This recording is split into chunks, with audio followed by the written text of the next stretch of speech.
Emma Hartford stared at the ceiling of her bedroom, watching dust particles dance in the afternoon sunlight streaming through her window. She was 9 years old, trapped in a body that couldn't produce the sounds the world demanded, trapped in a mind that moved faster than her silent mouth could ever express. For 9 years, she had watched other children laugh, shout, argue, and sing, all the things that came naturally to them but remained impossibly foreign to her. The silence wasn't peaceful. It was suffocating, like being underwater while everyone else breathed air freely. Her mother, Sarah Hartford, stood in the hallway outside Emma's door, listening to the profound quiet emanating from her daughter's room. She held a crumpled phone message from Lincoln Elementary School in her trembling hands. Another call, another problem, another suggestion that perhaps Emma would be better served in a special education facility. Sarah's eyes burned with unshed tears. When Emma was born, the doctors had warned them about the severity of her autism diagnosis. But they had promised therapy, support, inclusion. What they hadn't promised was this hollow ache that lived permanently in Sarah's chest, the constant, gnawing fear that she was failing her daughter. Emma's father, Michael, sat downstairs at the kitchen table, computer screen glowing before him. He was researching again, something he did obsessively now. Experimental therapies, new medications, breakthrough treatments, desperate measures for a desperate situation. His successful corporate career felt meaningless when compared to the gap between his daughter and the rest of the world. He'd built financial empires, but he couldn't build a bridge to his own child's mind. Every evening he returned home hopping today would be different, that Emma would say a single word. Every evening ended in disappointment. Their dinner conversations happened without her. Their family movie nights felt wrong with her sitting silently beside them, present but separate. At school, Emma was becoming increasingly invisible, and not in a good way. Other children had learned to exclude her efficiently, thoughtlessly. During group assignments, teammates groaned when they discovered Emma was in their group. "We have to work with the quiet girl," they'd say, rolling their eyes. Teachers called home frequently, their voices carrying barely concealed frustration. Emma struggled with transitions between classes. Loud hallways triggered her anxiety. She'd have what the staff called episodes withdrawing into herself, rocking back and forth, making soft stimming sounds that made other children laugh and point. The school psychologist had suggested that perhaps Emma's behavioral challenges made mainstream education inappropriate. But Emma wasn't having behavioral challenges. She was having normal responses to an overwhelmingly neurotypical world that had never been designed to accommodate the way her brain worked. Every school day followed the same painful pattern. Emma would arrive at Lincoln Elementary and immediately feel the weight of being different. The noise of the hallways, hundreds of children talking, laughing, screaming, felt like physical assault. The fluorescent lights buzzed at a frequency that seemed to burrow into her skull. The smells of cafeteria food, cleaning supplies, and too many bodies crammed into tight spaces overwhelmed her sensitive olfactory system. By the time she reached her classroom, Emma was already exhausted by the simple act of existing in a space not designed for people like her. At recess, she gravitated to the ancient oak tree at the far edge of the playground, her sanctuary. Other children played complicated games with unspoken social rules that Emma couldn't decipher. They communicated through facial expressions and tone of voice, nuances that her brain processed differently. She'd learned long ago that approaching them resulted in rejection, sometimes cruel. So instead, she carried her notebook. It was a thick, well-worn volume filled with her drawings, animals mostly. Dogs, cats, birds, deer. Her art teacher had once told her that her drawings showed remarkable technical skill. Michael and Sarah had framed her best pieces, but to Emma, her drawings were something more than art. They were her voice. Every line, every shadow, every careful detail was communication. Through her artwork, she could express emotions that her silent mouth could never shape into words. Drawing calmed her. When she drew, the anxiety that constantly hummed beneath her skin would quiet slightly. Her racing thoughts would slow. For brief moments she felt almost normal, or at least she felt understood by someone. The animals in her drawings never rejected her. The horses she sketched were gentle. The dogs were loyal. The birds she rendered with intricate feathers were free. At home, her parents' well-intentioned efforts to help sometimes felt more painful than the silence itself. Speech therapy sessions where she sat with a therapist trying to coax sounds from her throat, sounds that felt physically impossible, like asking someone to breathe underwater. Occupational therapy where they tried to retrain her sensory processing.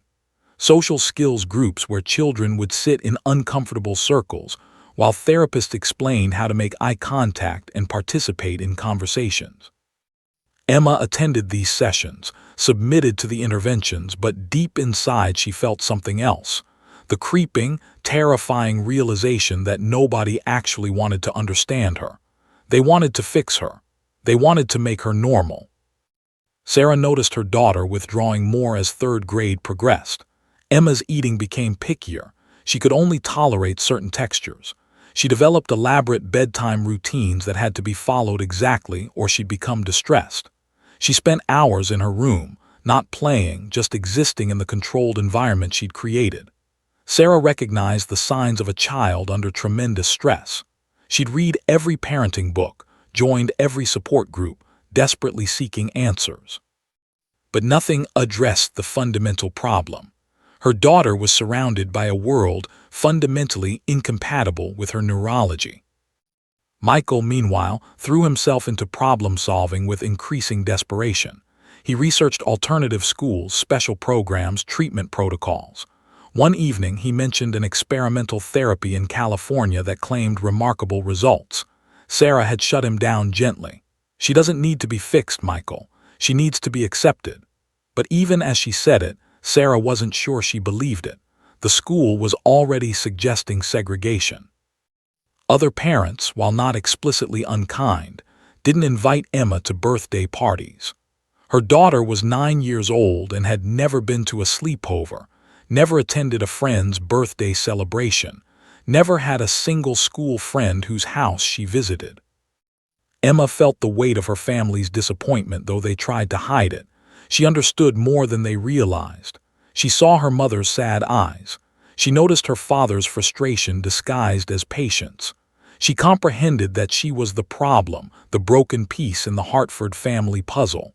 These realizations compounded the silence. They made it heavier. By late October, something shifted in the family dynamic. Sarah had reached a breaking point. She'd received another call from the school suggesting specialized placement. Michael had spent the evening researching again, looking increasingly defeated. Emma sat in her room, drawing a dog she couldn't stop imagining, a dog with sad eyes, a dog that also seemed misunderstood. That Saturday morning, Sarah announced they were going to the animal shelter. "Just a trip," she said, "just to get out of the house." Michael seemed surprised but agreed. Emma didn't understand at first. She wasn't sure why they were going, but something inside her, some intuition she couldn't name, told her this mattered. As they drove through Portland's drizzly streets, Emma stared out the window, watching the rain streak the glass. She had no idea that her life was about to change fundamentally. She had no idea that in a few hours she would meet a creature as broken and misunderstood as herself. She had no idea that her silent voice was about to find its most powerful expression. The shelter's concrete corridors seemed to stretch endlessly, filled with the desperate barking of abandoned animals. Emma's sensitive ears found it overwhelming, but she kept walking, past the energetic puppies, past the friendly adult dogs, past the animals that seemed relatively adjusted to their circumstances. Then she saw him. In isolation Kennel 7, at the far end of the shelter's adoption wing, sat a dog that nobody wanted. Copper was a 3-year-old golden retriever mix, though his breed wasn't immediately obvious beneath the matted, neglected fur and the visible scars crisscrossing his muscular frame. His behavioral file had grown thicker with each passing month, page after page documenting incidents, behavioral issues, failed adoption attempts. The shelter staff avoided his kennel, communicating mostly through closed-circuit cameras and hand signals to one another. Copper had become the shelter's most expensive problem, the dog everyone whispered about in the break room. The facility director, a pragmatic woman named who'd worked at the shelter for 15 years, had made a decision 2 weeks prior. She documented it carefully in her records, the way one does when facing an unfortunate but necessary conclusion. Copper's behavioral assessment indicated he was unsuitable for adoption. His anxiety manifested as aggression. His unpredictability made him dangerous around other animals and potentially dangerous around people. Had consulted with the staff veterinarian. They'd agreed. Humanely euthanizing Copper was the most responsible course of action. There were too many adoptable dogs, not enough resources, and Copper required more support than any family could realistically provide. The papers were signed. The appointment was scheduled for the following Tuesday morning. Nobody had told Emma's family this crucial detail when they arrived at the shelter that Saturday afternoon. Copper's first 18 months in human homes had been a nightmare that shaped his every behavior. His original owner, a man named, had purchased him as a puppy from a backyard breeder, attracted by the dog's beautiful coloring and athletic build. Had wanted a status symbol, not a companion. When puppy Copper had inevitably chewed furniture and had accidents in the house, his patience evaporated. He began using physical punishment, harsh corrections, yelling, hand strikes. Copper quickly learned that humans were unpredictable sources of pain. By 6 months old, his anxiety had developed into defensive aggression. He'd bite when startled. He'd growl when approached. Unwilling to invest in training or understanding, eventually surrendered Copper to the shelter, claiming the dog was born aggressive and too dangerous to keep around his family. The shelter's first foster experience had been equally traumatic. A well-meaning woman named had adopted Copper, believing she could rehabilitate him with love and patience. But Copper's trauma was deeper than kindness could immediately reach. During his second week the mailman arrived at the front door. The sudden noise triggered Copper's anxiety. He bolted through an inadequately secured baby gate, charged toward the door, and bit the mailman's arm. Though the injury was minor, it resulted in incident reports, liability concerns, and terror that she'd been harboring a dangerous animal.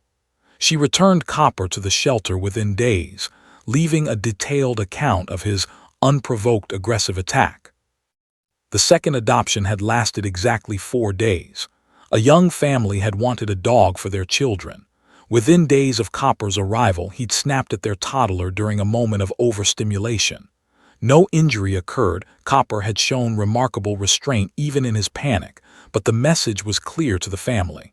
Copper was returned with the notation: unsuitable for families with young children, aggressive temperament, recommend euthanasia. After Copper's return, had observed his deterioration with sad certainty.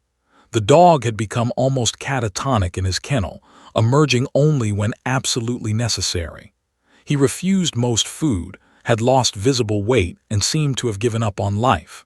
His tail never wagged. His eyes had a deadened quality, as if the hopeful puppy had been thoroughly extinguished. Had seen this before.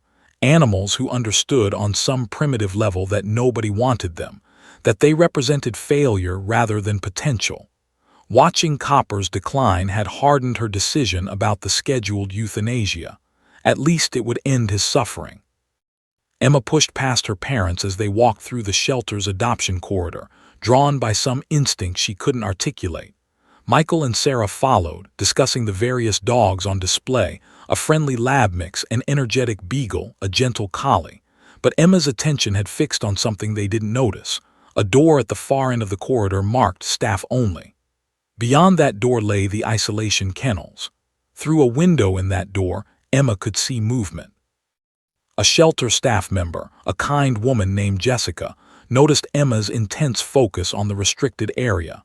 She was about to redirect the family back toward the adoptable dogs when something stopped her. Jessica had worked with Emma's situation before: children with developmental challenges, communication difficulties, anxiety. There was something in Emma's body language that suggested this wasn't casual curiosity. It was searching. "Would you like to see the dog in isolation?" Jessica asked gently, surprising herself. It was against protocol. Isolation dogs weren't typically shown to the public. They were behavioral risks, liability concerns. But something about this silent girl's determination seemed important. Emma nodded immediately, intensely. Michael started to object. "I don't think that's a good idea. We're looking for a stable, easy dog." Sarah placed her hand on his arm. She'd learned to trust Emma's instincts in certain moments. "Let her see," she said quietly. Jessica unlocked the door and led them into the isolation corridor. The smell was different here, more clinical, more desperate somehow. As they walked, Jessica provided context. "This dog has had a difficult time. 2 previous adoptions didn't work out. Behavioral challenges related to trauma and anxiety." She paused at Kennel 7. "This is Copper. He's a beautiful dog underneath everything, but he's scared. Very scared." Copper huddled in the far corner of his kennel, as far from the door as possible. His ears were pinned back. His body was tense, trembling slightly. When the humans approached, he didn't bark or growl. He simply froze, eyes wide with the particular terror of an animal that had learned humans brought pain. Emma pressed her face against the kennel's glass window. She didn't make sudden movements. She didn't use a high, excited voice. She simply looked, really looked, at this trembling creature with the face and the dead eyes. What Emma saw in Copper wasn't a dangerous dog. She saw herself. She saw anxiety that never quieted. She saw a being struggling to exist in a world that didn't understand or accept it. She saw someone who'd been labeled as broken, as a problem, as unsuitable. She recognized the particular loneliness of being misunderstood, of being treated as a failure rather than simply different. Michael watched his daughter's face change. He'd never seen Emma look at anything with such intensity, such recognition. It was almost frightening in its depth. Jessica began explaining Copper's situation, her voice taking on an apologetic tone. "He'll likely be transferred to a facility that specializes in behavioral rehabilitation. He's not really adoption material at this point." It was a euphemistic way of describing what everyone in the shelter knew, that Copper was scheduled for euthanasia, that his time was effectively over. Emma slowly, deliberately made a hand gesture. It wasn't standard sign language, just a simple, smooth downward motion of her hand, combined with a soft gaze focused directly at Copper through the glass. Something extraordinary happened. Copper's ears shifted slightly forward. His trembling decreased. He took a tentative step toward the glass. Another.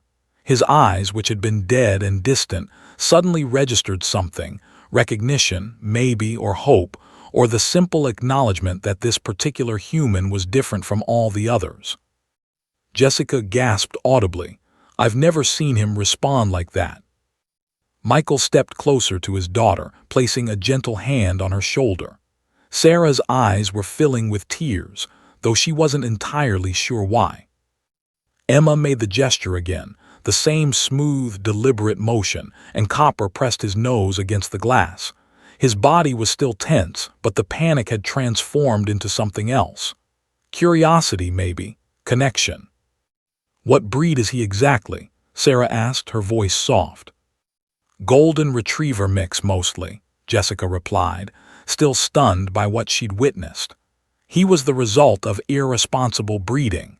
His original owners didn't appreciate his sensitivity." "How old?" Michael asked. 3 years old. Still young, but his behavioral history makes him." Jessica paused, uncomfortable. "Extremely difficult to place." Emma turned away from the glass and looked directly at her parents. She pulled out her notebook and wrote with furious intensity. When she turned it around, the words were clear. "He's like me." Sarah's breath caught. Michael felt something shift in his chest, a father's sudden, crystalline understanding of what his daughter was trying to communicate. This broken dog wasn't just any dog. To Emma, Copper represented recognition, kinship. The possibility that being different didn't necessarily mean being unlovable. What would happen to him if he's not adopted? Sarah asked Jessica, though her voice suggested she already knew the answer. Jessica hesitated. Shelter protocols didn't encourage detailed discussions about euthanasia with prospective adopters, especially not with children present. But looking at this silent girl who just connected with an unadoptable dog in a way Jessica had never witnessed, the protocols seemed less important. "He's scheduled for evaluation," Jessica said carefully. "Given his behavioral history, his prospects aren't good." "Would he have a better chance in someone's home?" Michael asked, "even if that home was dealing with its own challenges?" Jessica looked at this family, the frustrated father, the protective mother, and the extraordinarily perceptive silent girl, who seemed to see something in this broken dog that everyone else had missed. "Maybe," Jessica said thoughtfully, "with patience, with understanding, maybe." Emma was already moving back toward the glass, pressing her small hand against it. Copper mirrored her gesture, his nose and paw connecting with the glass from his side. Two broken beings, separated by transparent material, communicating in a language that transcended words or conventional training. Michael and Sarah exchanged a look. Without words, they reached the same conclusion. This wasn't about adopting a pet. This was about their daughter recognizing something in another being that she saw in herself and choosing compassion instead of rejection. "We'd like to adopt him," Sarah said to Jessica. "We'd like to adopt Copper." Drive home from the shelter was tense. Copper sat in the back seat beside Emma, separated by a secure barrier that Jessica had insisted upon. The dog trembled continuously, his entire body vibrating with anxiety. Every car horn, every intersection, every change in the vehicle's movement sent him into brief panic attacks. His breathing was rapid, shallow, desperate. Emma sat perfectly still beside him, occasionally glancing in his direction but not forcing interaction. She understood fear intimately. She didn't try to chase it away with false cheerfulness. Michael drove carefully, monitoring the mirror. Sarah kept turning around, her protective instincts oscillating between concern for Emma and concern for this damaged animal they just committed to. Nobody spoke. The only sounds were Copper's panicked breathing and the occasional small sound, a whimper, a nervous pant, that indicated his complete overwhelm. When they arrived at the Hartford home, Michael opened the back door with extreme caution. Copper exploded from the vehicle like something unleashed. He bolted through the driveway, his legs seeming uncertain beneath him, his body moving in desperate, uncoordinated bursts. He ran in circles. He crashed into the fence. He seemed to be fleeing from invisible predators, from the trauma that lived inside his nervous system. "Copper, wait," Michael called out, but his voice only intensified the dog's panic. Emma calmly exited the vehicle and stood in the driveway, watching. She didn't chase. She didn't call. She simply observed while her dog, because Copper was already her dog, she understood that with absolute certainty, processed his terror. After 20 minutes, Copper's panic exhausted itself into resignation. He slumped near the back fence, panting heavily, his body flattened against the ground as if attempting to merge with the earth itself. Only then did Emma approach. She moved slowly, deliberately, without sudden gestures. She sat down approximately 4 feet away from Copper and simply existed near him, not touching, not demanding, just present. Sarah watched her daughter from the porch, tears streaming silently down her face. She'd never seen Emma display such patience, such intuitive understanding of another being's needs. Over the following hours, the situation deteriorated before it could improve. Copper refused the food they offered. He wouldn't enter the house through the back door, so Michael eventually had to carry him inside, an experience that terrified the dog further. Once inside, Copper moved through the Hartford home like a ghost, his legs shaking, his eyes wide and darting. He knocked over a lamp with his tail. He urinated in the living room from sheer terror. He hid under the coffee table, refusing to emerge. Michael's frustration began surfacing. Maybe this was a mistake. Maybe he's too damaged to ever be a family dog. Maybe we should call the shelter and—" "No," Sarah cut him off quietly. "We're not doing that, give him time." That first night was chaotic. Copper wouldn't sleep. He paced the kitchen, crashed into furniture, made distressed sounds that seemed almost human in their desperation. At 2 in the morning, Michael was ready to surrender entirely. But when he came downstairs to convince Sarah they'd made a terrible decision, he found Emma asleep on the kitchen floor, a blanket wrapped around her small body, positioned directly beside Copper. The dog was also asleep, his body curved around Emma's, his nose near her hair. For the first time since arriving at the Hartford home, Copper appeared peaceful.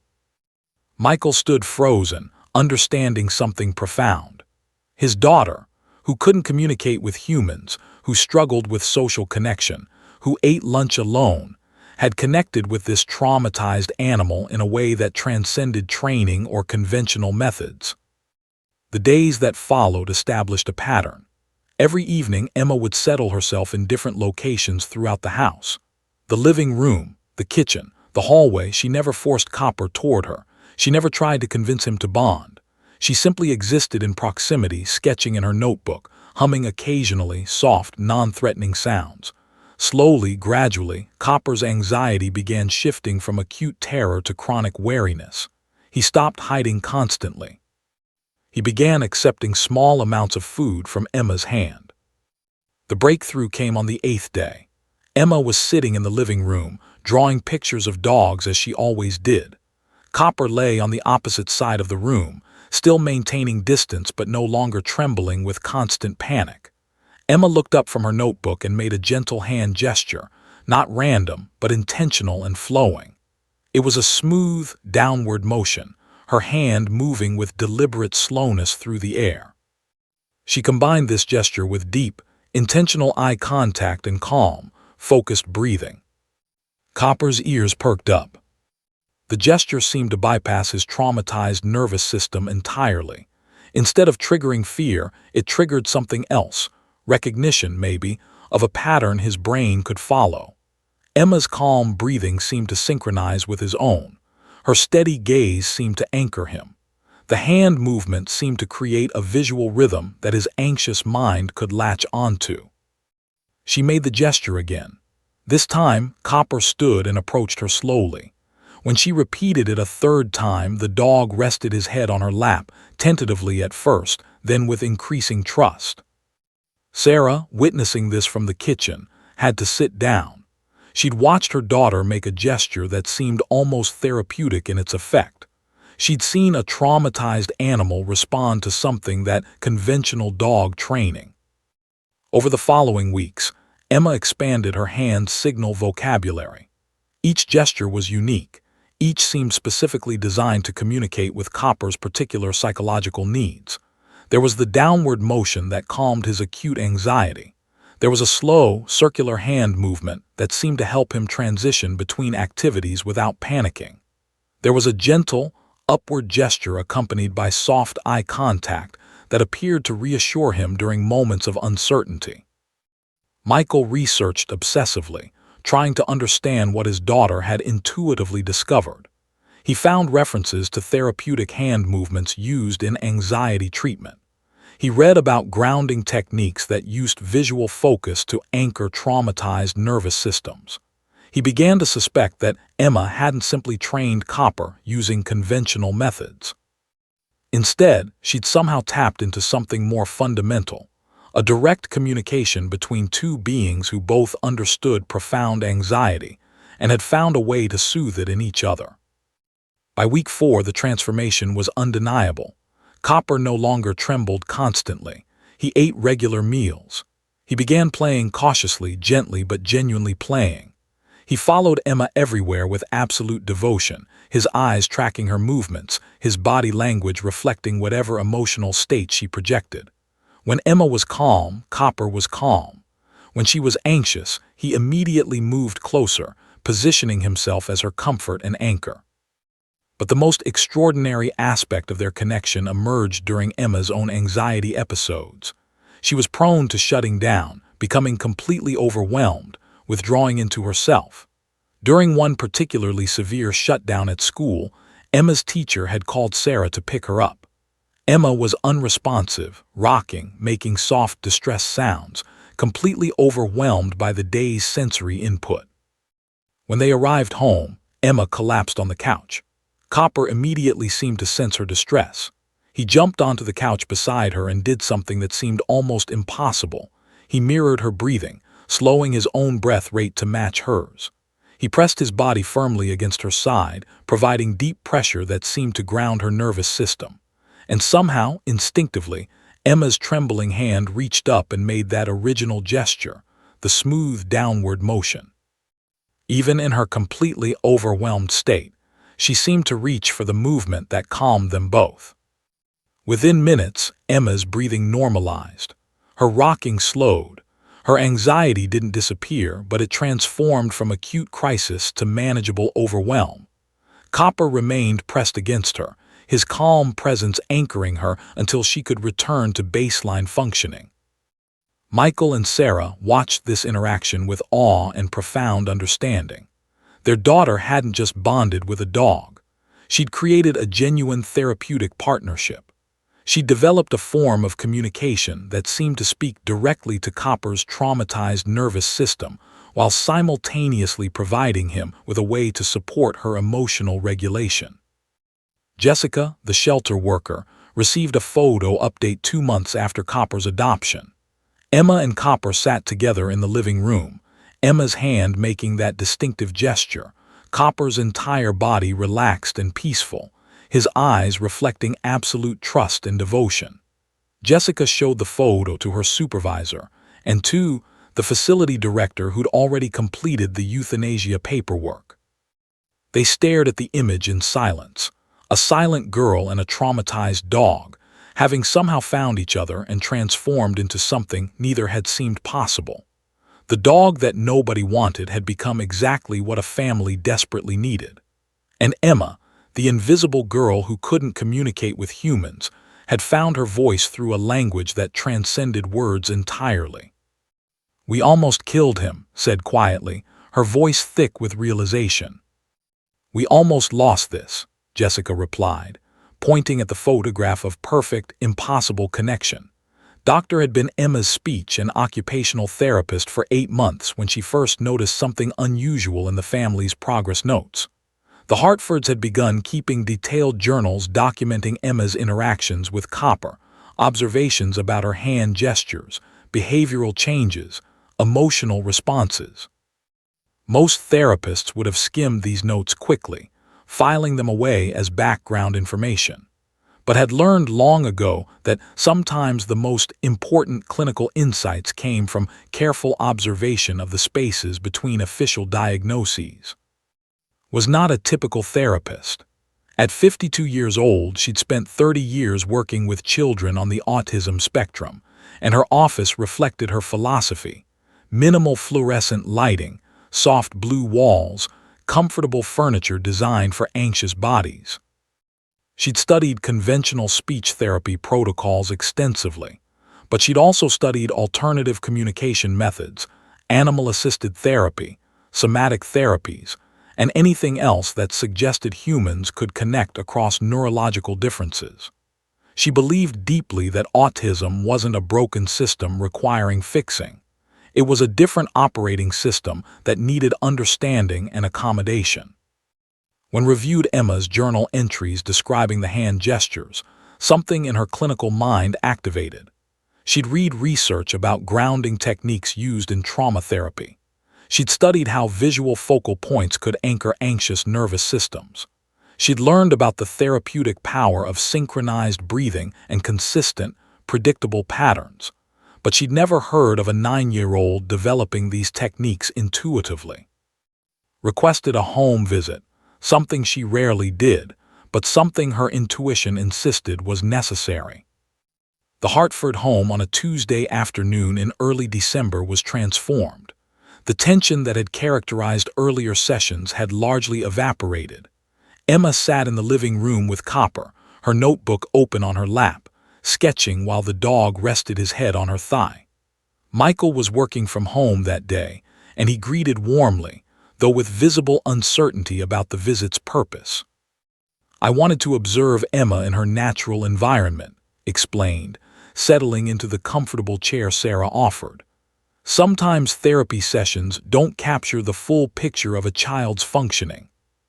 For the first hour, simply watched. She observed Emma's calm demeanor in her home environment, so different from the anxious, overwhelmed child who sometimes struggled during office sessions. She noticed how Copper seemed attuned to Emma's internal states. She saw how the dog's presence seemed to regulate Emma's anxiety before it escalated into crisis. Then Emma made the gesture. It happened casually, almost unconsciously. Emma glanced at Copper, and without apparent deliberation, she made that smooth, flowing downward hand motion while taking a deliberate, audible breath. Copper's entire body responded. His ears shifted forward, his breathing synchronized with Emma's, his anxiety level visibly decreased. His professional composure nearly shattered. She leaned forward, her clinical mind racing. "Emma," she said gently, "can you make that gesture again? The hand movement you just did."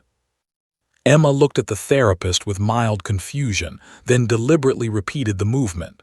This time, watched with laser focus, analyzing every component: the hand speed, the trajectory, the accompanying breathing pattern, the eye contact, the overall sense of intentionality combined with what appeared to be instinctive wisdom. "Sarah Michael," said, her voice carrying an unusual intensity, "I need to ask you something. Has anyone formally assessed what Emma is doing with these hand gestures?" "We assumed it was just her way of bonding with Copper," Sarah replied. "It seems to calm him, but we haven't really analyzed it." "Has anyone suggested service dog training?" asked. Michael laughed, a slightly incredulous sound. "Copper was at the shelter because he was supposedly too dangerous for normal families. Service dog training seems ambitious." Stood and approached Emma, kneeling to the girl's level. She held Emma's eye contact and made a deliberate request. "Emma, can you teach me your hand gesture? Can you show me how to do it the way you do it?" Emma studied the therapist for a moment, then slowly extended her hand and guided through the movement. Focused intently on replicating it exactly, the speed, the deliberateness, the intentional breathing component. When she performed the gesture independently, Copper didn't respond. When Emma made it, he responded immediately. "It's not just the physical movement," murmured, understanding crystallizing. "There's something in Emma's intention, her emotional state, her neurological coherence that's communicating something to Copper's nervous system that transcends conventional training." She stood and turned to face the Hartfords directly. "I'm going to say something that might sound impossible, but I believe it deserves serious consideration. Emma has intuitively developed what appears to be a genuinely therapeutic communication system with Copper. This isn't standard dog training. This is something rarer, a natural synchronization between two nervous systems that have both experienced significant trauma and dysregulation." "What are you suggesting?" Michael asked carefully. "I'm suggesting," said, "that you explore formal service dog certification for Copper. Not because he's necessarily fixable through conventional training, but because Emma has already created the foundation for something extraordinary. What I'm observing is the beginning of a legitimate therapeutic partnership." Sarah shook her head slowly. "The shelter told us Copper was dangerous, that he'd failed multiple placements. Are you really suggesting we could certify him as a service dog?" "I'm suggesting," replied, "that Copper's previous failures might have been about mismatched human-dog relationships and insufficient understanding of his trauma history. But with Emma, with the communication system she's already established, I think what you have here is something remarkable that deserves professional support." Michael was skeptical. Service dog training costs thousands of dollars. What if he fails certification? What if this doesn't work? "He's already succeeding," said quietly, gesturing toward Emma and Copper. "Look at your daughter. Has she been having fewer anxiety episodes since Copper arrived? Sarah nodded immediately. Dramatically fewer. She's actually making more attempts to socialize at school. Her teachers say she's more engaged in class. And Copper turned to Michael. Has he shown behavioral improvement? Remarkable improvement, Michael admitted, but those aren't the behaviors of a dog who can't be trained, interrupted gently. Those are the behaviors of a dog who needed someone who understood his neurological functioning well enough to communicate with him effectively. Emma understands that. She's already doing the most important part of service dog work, creating emotional safety and nervous system regulation. Sat back down, her clinical intensity tempering slightly. I've worked in this field for 30 years. I've seen many human-animal partnerships, but I've rarely seen anything as naturally synchronized as what I'm witnessing between Emma and Copper. My professional recommendation is that you explore this possibility seriously. That evening, after left, Michael and Sarah sat at the kitchen table in silence. The therapist's suggestion seemed simultaneously brilliant and reckless. Could she actually be right? Michael finally asked. I think so, Sarah replied. I think saw something real today, something we haven't fully recognized because we were focused on just getting through each day. Michael pulled up his laptop and began researching service dog training programs. The costs were substantial, several $1,000s, but there were programs specifically designed for children with autism. He found one about 2 hours away, Pacific Northwest Service Dog Institute. Their philosophy emphasized customized training that worked with a dog's existing strengths rather than trying to force conventional training methods. The next morning, Michael called the institute. When he explained the situation, a nonverbal autistic child, a rescue dog with behavioral history, an intuitive communication system already in place, the director's response surprised him. That's actually ideal foundation work, the director, Robert Mitchell, had said. Many of our most successful service dog partnerships began with exactly that kind of natural connection. We don't train the dog to follow commands. We enhance and formalize what the dog is already doing intuitively. If your daughter has already established genuine communication with this dog, we can build on that. But he was labeled dangerous, Michael said. He failed multiple placements. Danger is often just miscommunication, Robert replied. We'd need to evaluate him in person, but if he's responding as you describe, I'm genuinely interested. 2 weeks later, Emma and Copper arrived at the Pacific Northwest Service Dog Institute for their initial evaluation. The facility was nothing like Emma had expected. Instead of sterile, clinical training grounds, it featured comfortable play areas, various sensory environments, and multiple dogs at different stages of training. Robert Mitchell was a weathered man in his 60s with kind eyes and a calm demeanor that immediately put Emma at ease.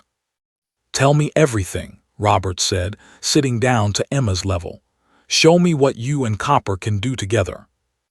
Emma began to demonstrate her hand gestures.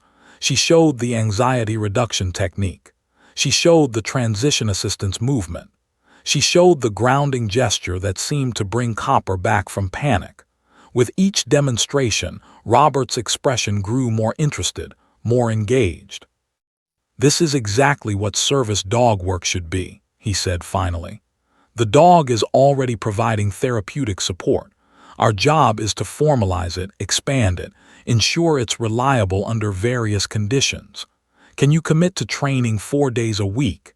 It will take approximately 6 months to certification. Michael and Sarah exchanged a glance. This was actually happening. Their daughter was going to formally train a service dog, a dog that everyone else had given up on.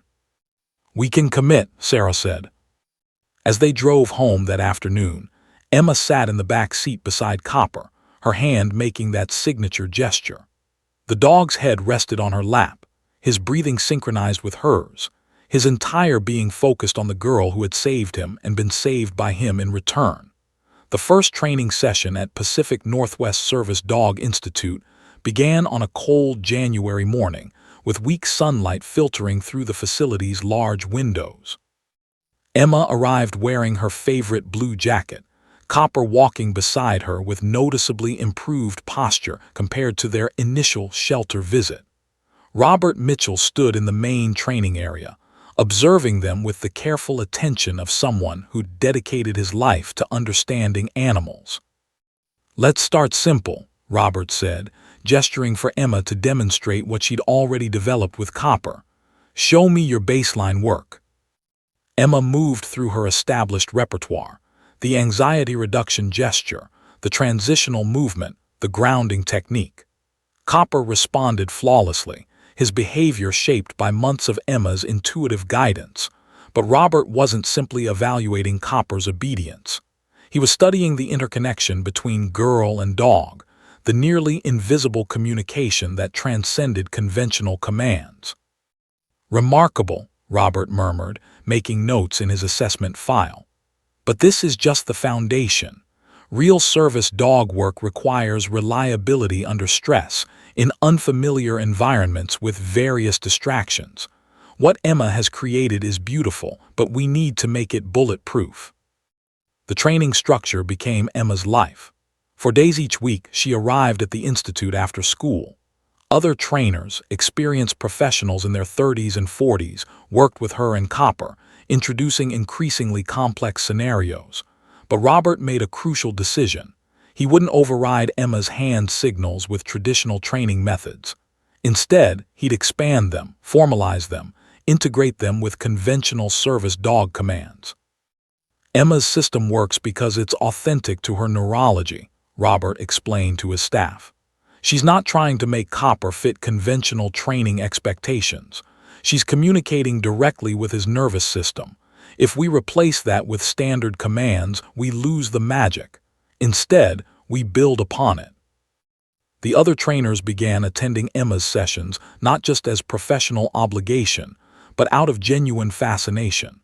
Sarah Mitchell, Robert's daughter and an advanced trainer, found herself obsessed with documenting Emma's techniques. She created detailed videos analyzing the hand gesture components, the timing, the accompanying facial expressions and breathing patterns that seemed crucial to their efficacy. "She's developed something therapeutic that nobody trained her to do," Sarah told her father during one evening debrief. "This isn't dog training. This is cross-species nervous system communication." By week 3, Robert introduced the first significant complication: controlled exposure to stressful environments. He set up scenarios specifically designed to trigger Copper's anxiety: sudden loud noises, crowded spaces, unexpected movements. In previous months, any of these triggers would have sent Copper into panic spirals. But now, with Emma's expanded hand signals and newfound confidence in their partnership, Copper managed his anxiety with remarkable resilience. There was one particularly challenging day when Robert arranged for a crowd of approximately 30 people to gather in the training facility. The noise and chaos would have devastated Copper months earlier.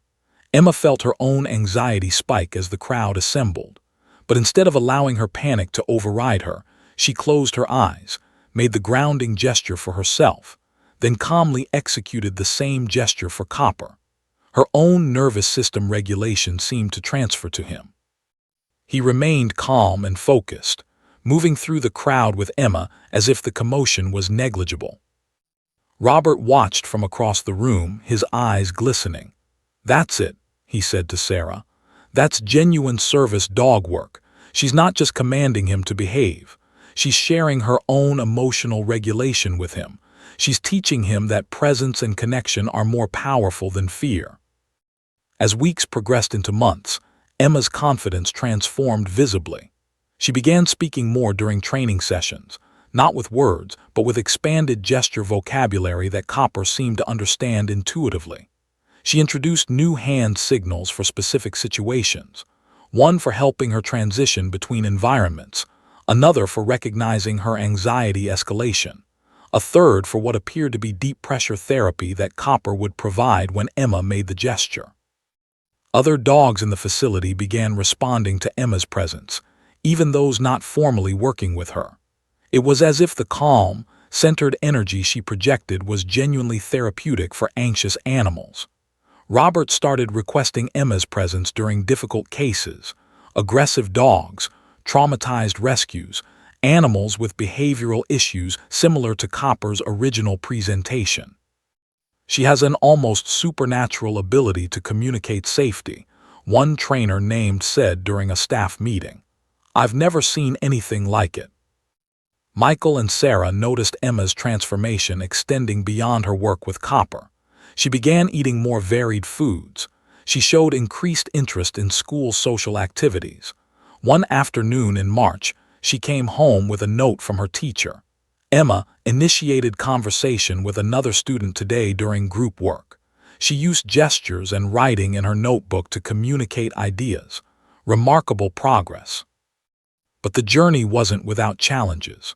By month 4, even Emma's natural talent hit walls.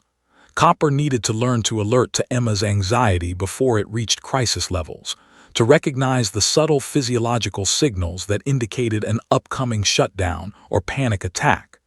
This required moving beyond Emma's intuitive hand gestures into more formal behavioral training. Robert brought in a specialist, Dr. James, who'd worked with anxiety alert service dogs for 15 years. Doctor assessed Emma and Copper's existing work with professional appreciation, tempered by realistic challenge assessment. What you've created is a genuine connection, Doctor said to Emma during one session.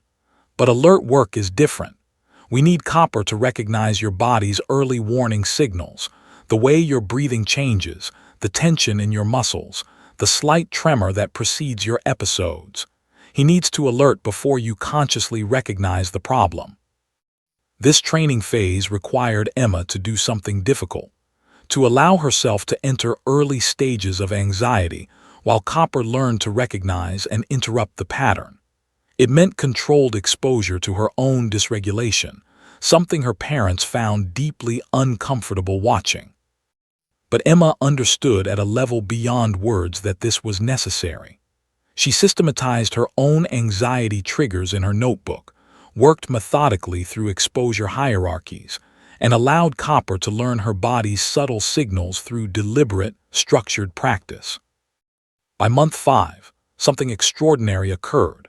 During a routine training session, Emma didn't need to be in controlled anxiety anymore. Copper had learned to recognize her genuine anxiety states independently. When Emma's stress levels began rising during a particularly challenging crowded scenario, Copper immediately moved closer, pressed firmly against her leg, and seemed to breathe in perfect synchronization with her. He'd learned to alert and intervene without being explicitly commanded.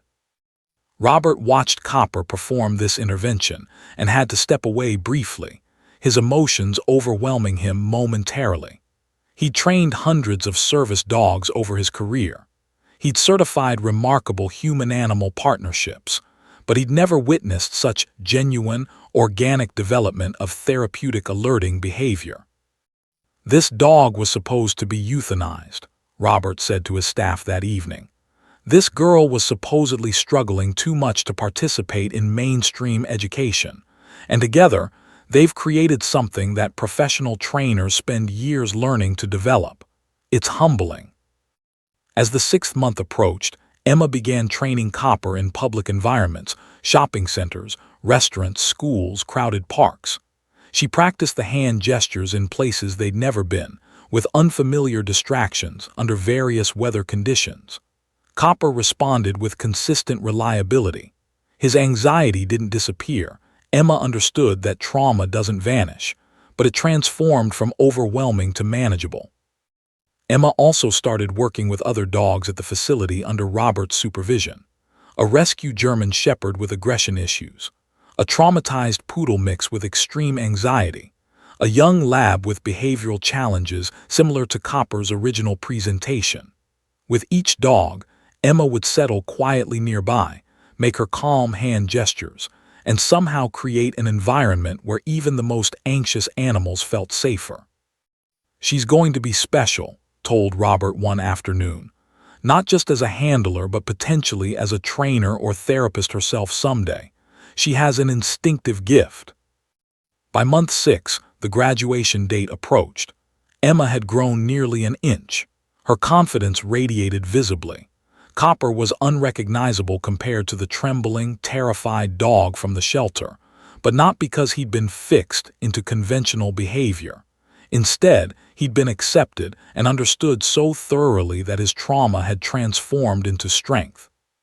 On the final evaluation day, Emma and Copper demonstrated their work before a panel of 3 certified service dog evaluators, including Dr. They executed every required task flawlessly: anxiety alerts, crisis intervention, environmental management, boundary setting, emergency response. But more importantly, they demonstrated the invisible component: the genuine connection, the mutual nervous system regulation, the authentic partnership that transcended training protocols. When the evaluators delivered their verdict, certification with exceptional commendations, they asked to speak privately with Robert and Emma's parents. In 37 years of service dog certification, one evaluator said, I've never encountered a handler dog team with this level of authentic synchronicity. Emma hasn't just trained Copper, she's created a genuinely therapeutic partnership. This dog wasn't supposed to succeed. This girl was written off by her school. Together, they've become something remarkable. As Emma received her official service dog certification papers, she stood in the facility's main room with Copper beside her, his head resting against her leg. Her parents watched from the observation area, tears streaming down their faces. Robert approached Emma and knelt to her level. "You've done something extraordinary," he said quietly. "You didn't just save this dog's life. You've shown the world that sometimes the most powerful communication happens in silence, that sometimes being different is actually a superpower." Emma smiled, genuinely smiled, and made her signature hand gesture. Copper responded by pressing his forehead gently against hers, their connection visible and undeniable to everyone in the room. The 6 months of impossible work had transformed both of them completely. The Regional Service Dog Excellence Awards venue was a sprawling convention center in Seattle, designed to showcase the most accomplished human-animal partnerships in the Pacific Northwest. The event occurred annually, drawing competitors from Washington, Oregon, California, Idaho, and British Columbia. It was prestigious enough that professional trainers considered it a career milestone, competitive enough that only the most rigorously certified teams participated. Emma Hartford, at 9 years old with a rescue dog that had been scheduled for euthanasia 6 months prior, seemed wildly out of place. The preliminary registration process occurred 3 weeks before the competition.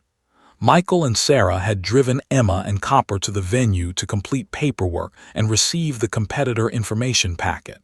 When they arrived at the registration table, the coordinator, a professional woman named who'd managed the event for 12 years, did a visible double-take. "You're Emma Hartford?" asked, reviewing the registration form.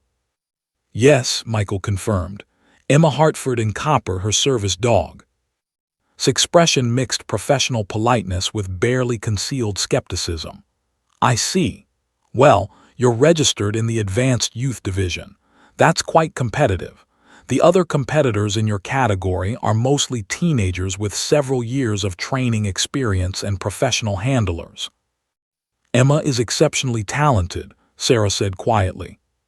Smiled, the practiced smile of someone accustomed to delivering gentle disappointment to hopeful families. "I'm sure.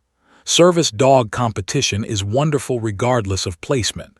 The important thing is the experience, right?" What didn't say, but what was clearly implied, was that Emma and Copper had already lost before even beginning. Robert Mitchell had encouraged Emma's family to enter the competition. "You've earned the right," he'd said, "and I think you'll surprise people." But even Michael harbored realistic doubts.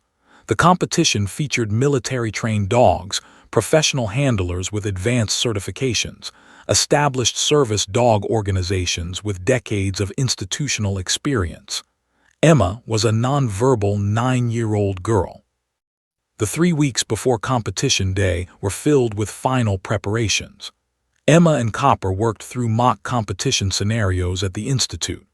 Robert had obtained the official competition task list and ensured they could execute every required demonstration flawlessly.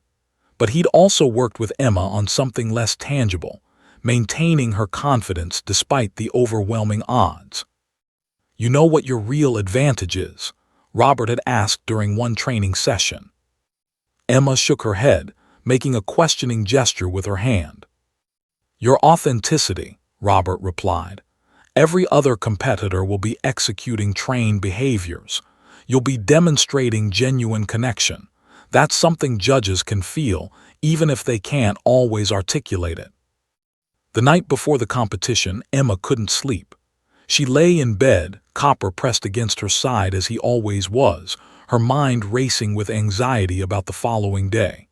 At 3 a.m., Sarah found her daughter awake, staring at the ceiling. "Nervous?" Sarah asked gently, sitting on the bed's edge. Emma nodded and pulled out the small whiteboard she kept bedside for nighttime communication. She wrote, "What if we're not good enough?" Sarah felt her heart constrict. "You are already good enough. You always have been. Tomorrow isn't about proving that to anyone. It's about showing the world what we already know, that you and Copper are extraordinary together." Emma erased the whiteboard and wrote another message. "I don't want to disappoint you and Dad." "You could never disappoint us," Sarah replied, her voice thick with emotion. "We're already so proud of you. Whatever happens tomorrow, that won't change." Emma made her grounding gesture, the smooth hand movement that seemed to calm her own nervous system. Copper responded by pressing more firmly against her, his presence providing the deep pressure that helped regulate her anxiety. By 4 a.m., she finally drifted into restless sleep. The competition day dawned clear and bright, almost mockingly beautiful for Emma's internal turmoil. The convention center's main arena had been transformed into a professional competition space with multiple demonstration areas, professional lighting, and bleacher seating for an audience that included dog trainers, veterinarians, disability advocates, and general spectators interested in service dog work. By 10 a.m., competitors began arriving. Emma observed them from the waiting area, impressive, professional handlers with obviously expensive, perfectly groomed dogs. There was a woman in her 40s with a German Shepherd wearing a custom service vest, accompanied by what appeared to be a professional team. Another competitor was a young man, perhaps 25, with a yellow Labrador that moved with the precision of military training. A teenage girl competed with a golden retriever, whose pedigree probably cost more than Emma's entire annual medical expenses. "They're all so professional," Emma whispered to her mother, making small, anxious hand movements. "So are you," Sarah replied firmly. "Different doesn't mean lesser." The preliminary round began at 11 a.m. Competitors were evaluated on their execution of specific tasks, responding to anxiety signals, creating protective barriers in crowded spaces, emergency response protocols, behavioral consistency under stress. One by one, impressive teams demonstrated their training. The military handler's German Shepherd was flawless, precise, powerful, intimidating in the best possible way. The young man's yellow lab executed every command with mechanical perfection. The teenage girl's golden retriever was beautiful and responsive. Judges took notes, occasionally nodded with appreciation, but their expressions suggested they'd seen this level of competence before. At 2 p.m., Emma's category was called for preliminary assessment. Her name was announced almost as an afterthought: Emma Hartford and Copper, Pacific Northwest Service Dog Institute. The judges, a panel of 3 including one stern-haired military veteran named Judge Harrison, who trained K-9s for the Department of Defense, looked up from their clipboards with mild interest that quickly transformed into something more like concern when they saw a 9-year-old girl and a golden retriever mix approaching the demonstration area. Emma moved forward with her usual calm determination, Copper walking perfectly beside her. They began executing the required tasks. Copper responded to Emma's commands, not verbal commands, but her hand signals combined with specific breathing patterns and eye contact. The judges watched with professional detachment that gradually shifted toward confusion, then puzzlement, then something more like scrutiny. Emma demonstrated anxiety-alert behavior with remarkable accuracy. She showed Copper's ability to create protective barriers in simulated crowded scenarios. She executed emergency response protocols that made Judge Harrison sit forward in his seat, watching with unexpected intensity. But the demonstration was clinical, precise, and ultimately unremarkable compared to the other competitors. The judges seemed to be waiting for something to go wrong, for Copper to break focus, for Emma to lose control, for the entire performance to confirm their assumption that this was a well-meaning but ultimately mismatched team. When the preliminary round ended, the judges conferred briefly. Judge Harrison made a notation in his scoring sheet, his expression unreadable. The coordinator approached Michael and Sarah with professional sympathy. Emma performed very well in preliminary assessment. She and Copper are definitely qualified to compete in the advanced competition tomorrow. Of course, the competition is quite rigorous, and there are many experienced teams, but it's wonderful that Emma will have this experience. Translation: Emma had made it past preliminary rounds, but she shouldn't expect to advance further. That evening, Emma sat in the hotel room with Copper, her notebook filled with sketches of the other competitors' dogs. She'd drawn the German Shepherd with its intimidating presence, the perfectly trained lab, the beautiful golden retriever. Her own drawings of Copper seemed crude by comparison, less impressive, less polished. Michael sat beside her. "You did great today." Emma wrote, "They didn't think we were good." "No," Michael admitted. "They don't believe in you yet, but tomorrow you get to show them something they've never seen before." "What?" Emma wrote, her anxiety visible in the pressure of her pen against the paper. "The real you," Michael replied. "The connection between you and Copper that nobody else has. That's what makes you different. That's what matters." That night, Emma made her grounding gesture repeatedly, for herself, for Copper, for the anxiety that threatened to overwhelm her before the actual competition even began. She understood something profound. Tomorrow wasn't about matching the other competitors' precision or polish.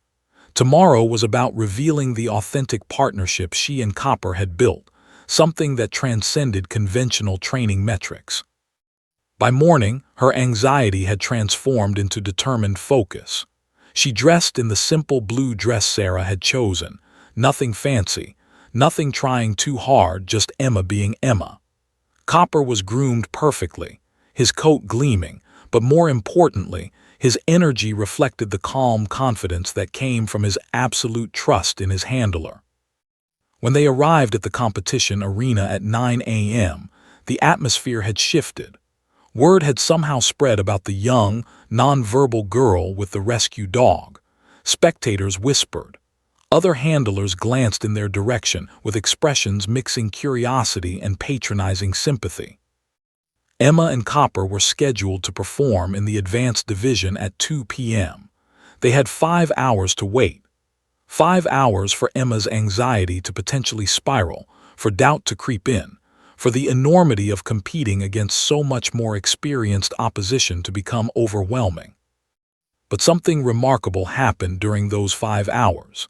Spectators who'd watched preliminary rounds began approaching Michael and Sarah, asking questions about Emma's hand gestures, expressing genuine interest in the work she'd done with Copper. One elderly woman, a retired occupational therapist, spent nearly 30 minutes discussing the therapeutic components of Emma's communication style with Sarah. A dog trainer from Portland asked for Robert's contact information, wanting to learn more about Emma's training methodology. By the time 2 p.m. arrived, a small crowd of genuinely interested observers had gathered specifically to watch Emma and Copper's performance. Judge Harrison was among them, reviewing Emma's preliminary score while waiting for the afternoon sessions to begin. He seemed to have something on his mind, a question or observation that hadn't quite resolved itself from the previous day's performance. Emma and Copper approached the competition area as the afternoon sun streamed through the convention center's skylights. She was small, quiet, seemingly insignificant compared to the other competitors. But in that moment, walking toward the judges' panel with Copper by her side, Emma Hartford was exactly where she needed to be, ready to reveal something that would change everything. The afternoon sun had shifted angles slightly, creating dramatic shadows across the competition arena. Emma stood at the designated demonstration area with Copper beside her, the judges positioned approximately 15 feet away. Judge Harrison sat in the center, flanked by two other evaluators, a younger woman named Dr. Susan, who specialized in animal behavior psychology, and an older gentleman named Professor William Torres, who'd been certifying service dogs since before Emma was born. The audience had grown substantially.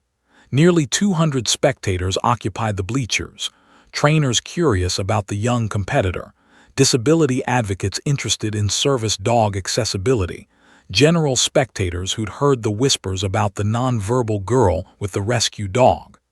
Emma could feel their attention like physical pressure. She took a deep breath, made her grounding gesture for herself, and began. The first demonstration was anxiety alert work. On cue, Emma deliberately allowed her breathing to become shallow, her body language to show the early signs of anxiety escalation. Within seconds, Copper recognized the subtle physiological changes and moved closer, pressing firmly against her leg. His presence seemed to anchor her, to communicate through physical proximity that she wasn't alone in her distress. Judge Harrison made a notation. The demonstration was competent, professional, but ultimately similar to what the other competitors had executed. Emma progressed through the required tasks with mechanical precision: protective barrier work, emergency response protocols, focus and attention under distraction. Copper performed flawlessly, responding to her hand signals with consistent reliability. The judges evaluated, scored, and appeared to be following a predetermined mental rubric. Emma was good. Emma was qualified. Emma was ultimately just another handler with a well-trained dog. But somewhere in the judges' minds, something remained unresolved from the previous day's preliminary assessment. Judge Harrison kept glancing at Emma, as if searching for something he couldn't quite articulate. His weathered face showed concentration, even frustration, the expression of someone struggling to understand something just beyond cognitive reach. The formal demonstration requirements concluded. Emma had executed everything demanded of her with respectable competence. The judges began making final notes, preparing to move to the next competitor. This was where most competitions ended, where technically proficient performances were scored and filed away. Then Doctor asked a question that deviated from the standard evaluation protocol. "Emma," she said gently, "you and Copper seem to share something unique. Is there a technique or communication method that's particularly special to your partnership? Something beyond the standard commands?" The arena became completely silent. This wasn't an official competition question. This was a genuine inquiry from someone who'd been observing closely enough to notice something different. Michael held his breath from the audience. Sarah gripped his arm tightly. Emma paused. Her body seemed to make a decision independent of her conscious mind. She closed her eyes briefly, centering herself, then looked directly at Copper with complete focus. She made the gesture, the original gesture, the one born from their first connection at the shelter, the one that had no name because it predated any formal training structure. It was smooth and deliberate, almost meditative. Her hand moved in a graceful downward arc, combining perfect control with apparent effortlessness. Her breathing slowed intentionally.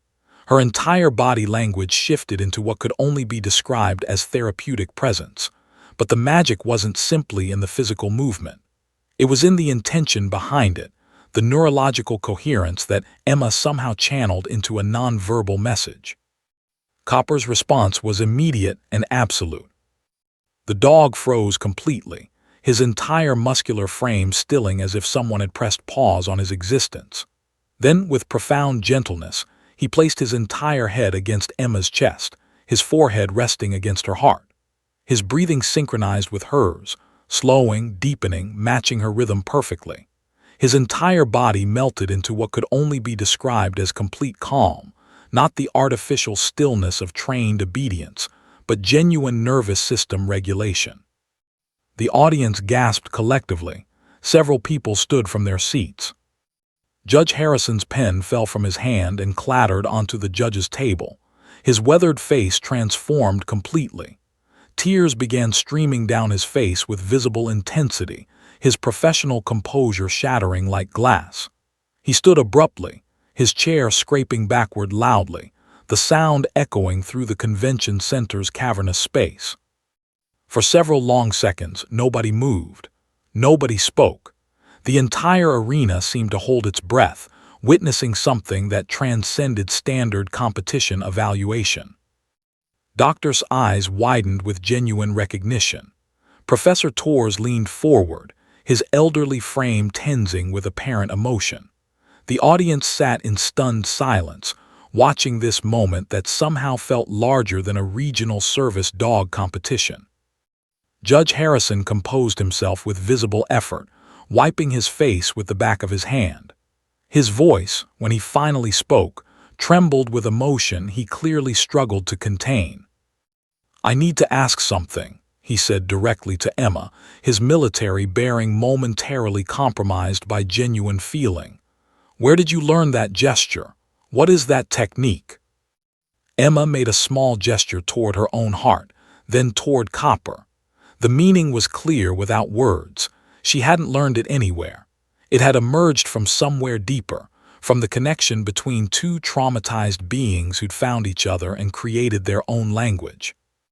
Judge Harrison turned to his fellow judges. His voice, when he spoke, carried absolute conviction.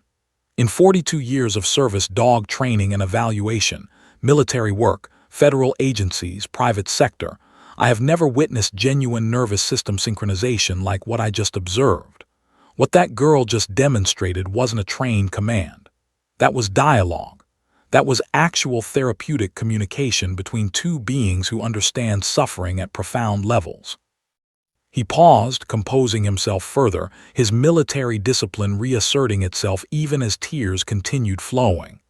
That dog was supposed to be euthanized. That girl was written off by her school system.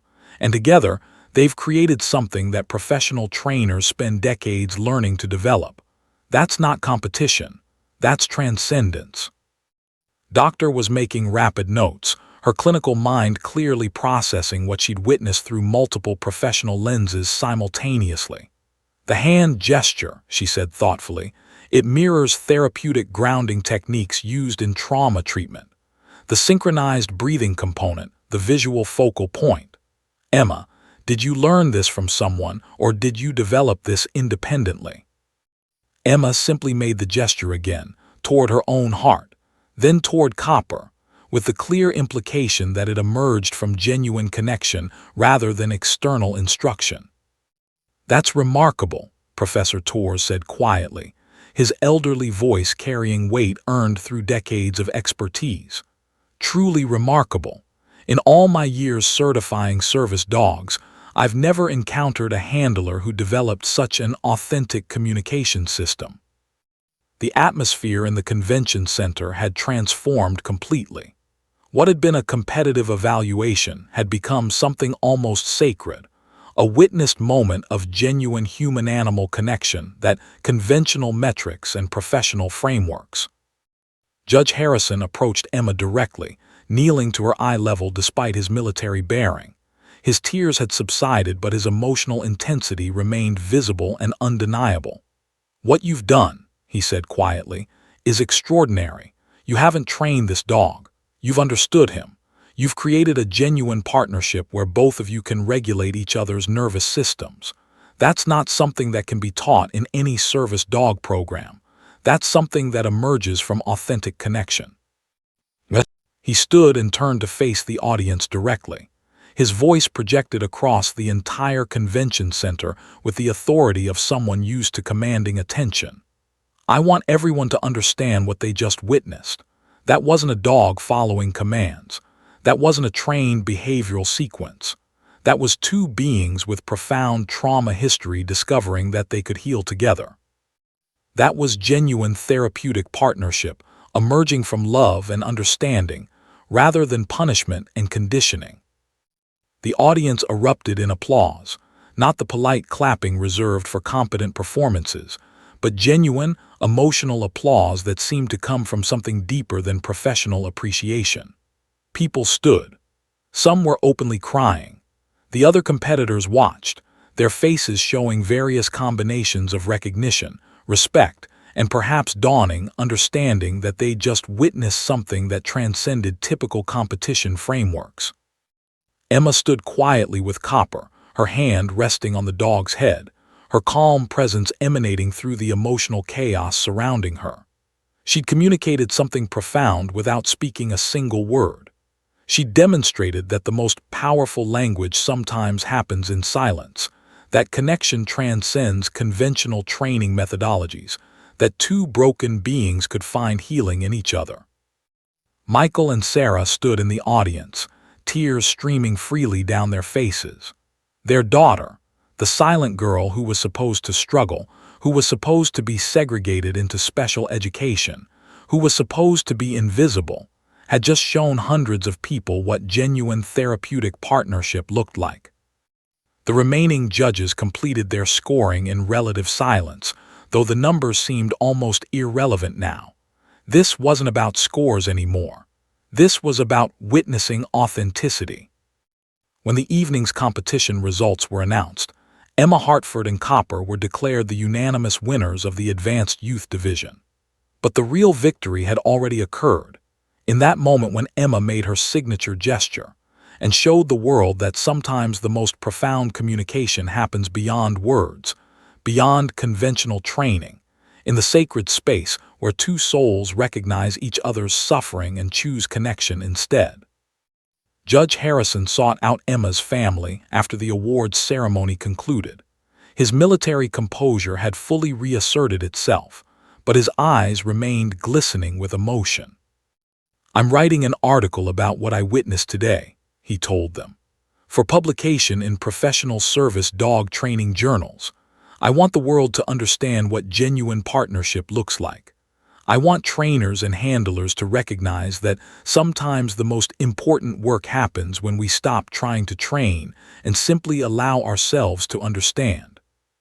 He extended his hand to Emma. She gently took it, their eye contact holding for a moment that seemed to contain mutual recognition of something profound and irreducible to conventional language. The article appeared 3 months after the competition in the Journal of Service Dog Studies. Judge Harrison's byline was prominent. "Beyond training, the neurological synchronization of authentic partnership." The piece detailed Emma and Copper's journey from shelter desperation to therapeutic partnership. But more importantly, it articulated something that professional dog trainers had been struggling to conceptualize. That genuine service dog work emerged not from rigid command structures, but from authentic connection between nervous systems that understood each other's trauma. Within 2 weeks, the article had been cited in 17 different professional forums. Service dog training programs requested copies for their curricula. Universities studying human-animal interaction reached out to Emma's family requesting interviews. A documentary filmmaker contacted Robert Mitchell about producing a feature on Emma's work. National news outlets discovered the story. The nonverbal 9-year-old girl who'd saved a rescue dog scheduled for euthanasia and created something that professional trainers couldn't replicate. Emma's school, the same Lincoln Elementary that had suggested special placement just a year prior, received a call from the district superintendent requesting that Emma be featured in a district-wide presentation about inclusion and diverse communication methods. The proposal made Sarah laugh and cry simultaneously. The same institution that had been pushing Emma towards segregation now wanted to showcase her as an example of successful mainstream education. But Emma's most profound impact came quietly, without media fanfare or professional recognition. 3 months after the competition, Emma's therapist doctor approached the Hartford family with a proposal. She wanted to establish a program pairing nonverbal children with rescue dogs, not as a profit-making enterprise, but as a genuine therapeutic initiative. She'd been contacted by 7 families in the Portland area asking if they could replicate Emma's work with their own children and dogs. Parents had read Judge Harrison's article and recognized their own children in Emma's story. Emma didn't just create a service-dog partnership, Doctor explained. She created a model for how different neurologies can communicate and heal together. I think we could formalize this into something sustainable. Emma nodded enthusiastically when her parents explained the idea. She pulled out her notebook and wrote, "Help other kids and dogs like us." The program was established with modest initial funding from a local autism advocacy nonprofit. They called it Silent Voices Partnership, named after Emma's insight that sometimes the most powerful communication happens without words. The structure was revolutionary in its simplicity.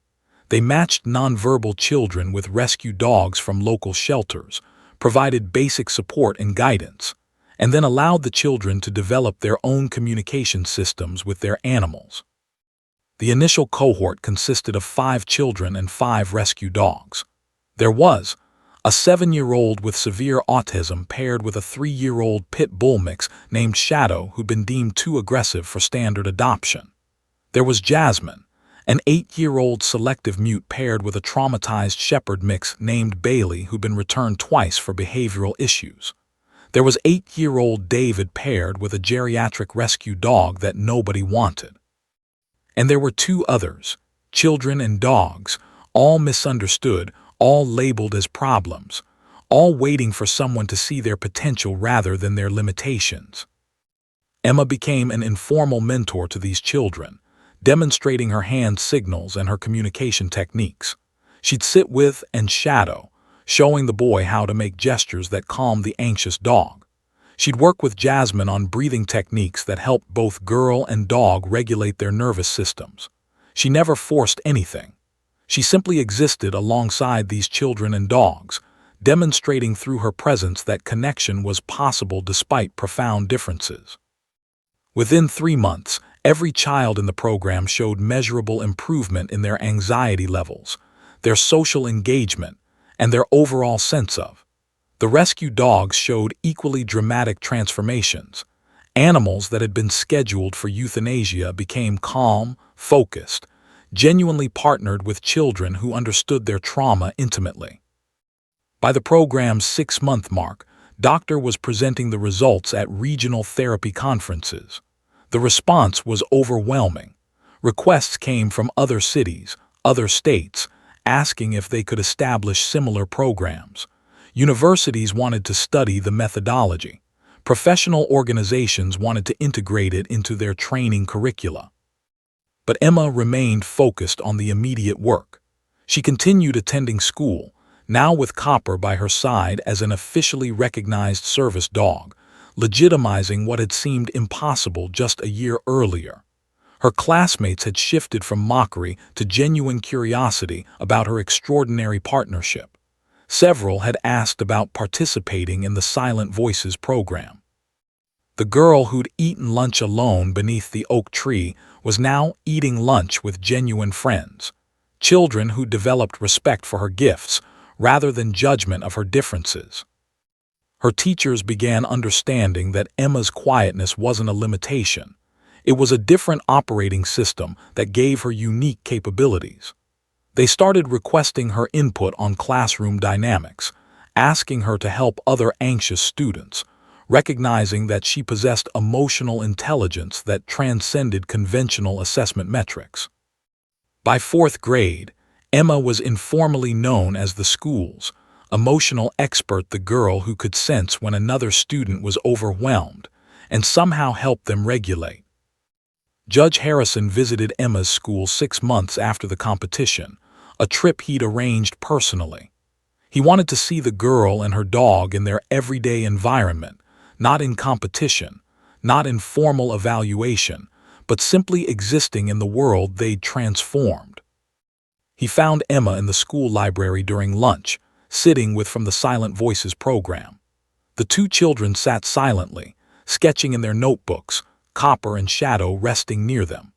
Judge Harrison watched from the library entrance, tears gathering again as he observed genuine connection. Between the two children, between the children and their dogs, between all of them and the profound understanding that emerged from shared difference. Emma looked up and made her signature gesture, the grounding movement that had become almost iconic. Judge Harrison found himself replicating it, his weathered military hands attempting the smooth, flowing motion. Emma smiled and nodded, as if welcoming him into a secret language that transcended conventional communication. He sat beside her and pulled out the published journal article.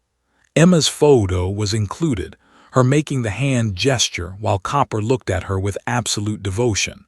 Judge Harrison pointed to the image. "This changed everything," he said quietly. "Do you know that? After I published this article, service dog training programs across the country started reassessing their approaches. Trainers are now studying authentic connection instead of just command execution. Universities are creating entire programs studying what you discovered intuitively." Emma made a questioning gesture with her hands. "You showed the world that being different isn't a broken system," Judge Harrison explained. "You showed that sometimes the most important work happens when we stop trying to force people, or dogs, into conventional boxes and instead allow them to be authentically themselves. You taught thousands of people that lesson."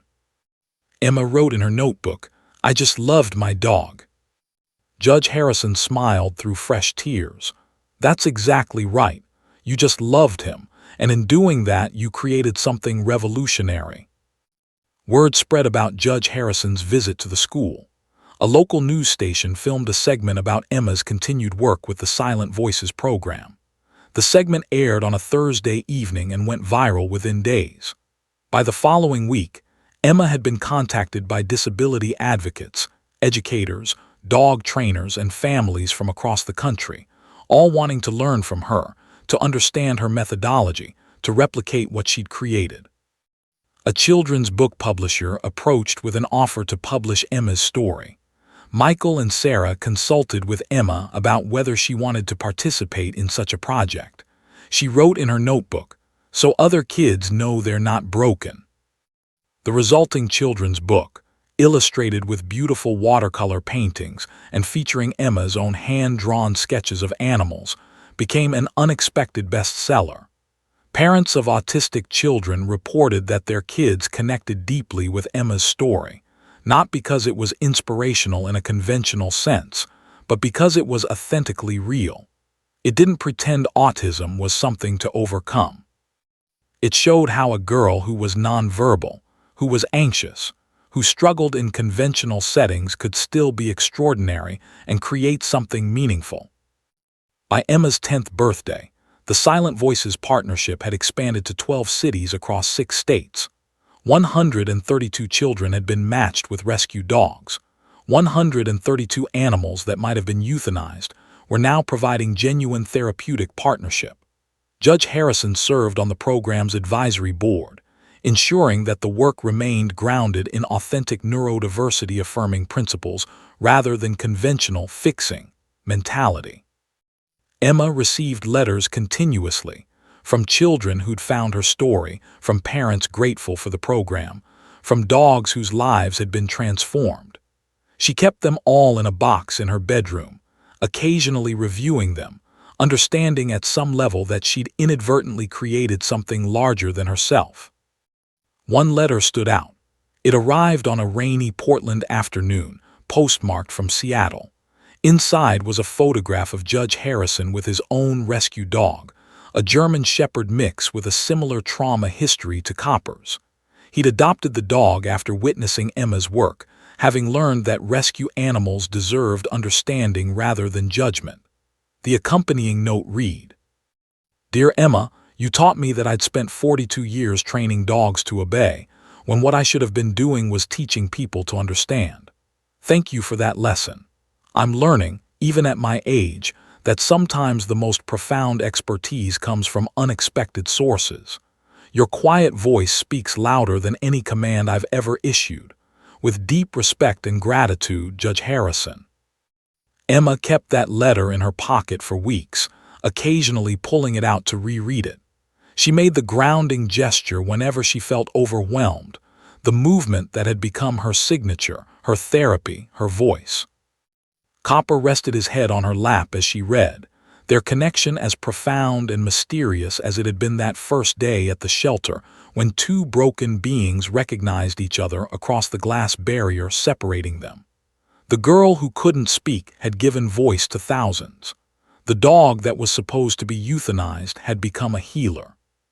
Together, they'd shown the world that authentic partnership transcends conventional understanding, that being different isn't a disability but potentially a superpower, and that sometimes the most revolutionary communication happens in profound silence.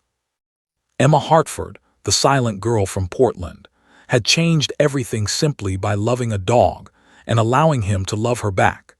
And in doing so, she'd created a legacy that would reshape how society understood communication, connection, and the profound healing that emerges when two beings choose to understand each other rather than judge. The oak tree at Lincoln Elementary, where Emma once sat alone with her notebook, now was surrounded by benches where children sat with their service dogs. Other nonverbal, anxious, or neurodivergent students gathered there during lunch, communicating through gestures and sketches and the profound language of genuine connection. And Emma, no longer invisible, sat among them, not as a mentor lecturing from above, but as a girl who understood their experience completely and could show through her presence that being different was not just acceptable, but extraordinary. The end.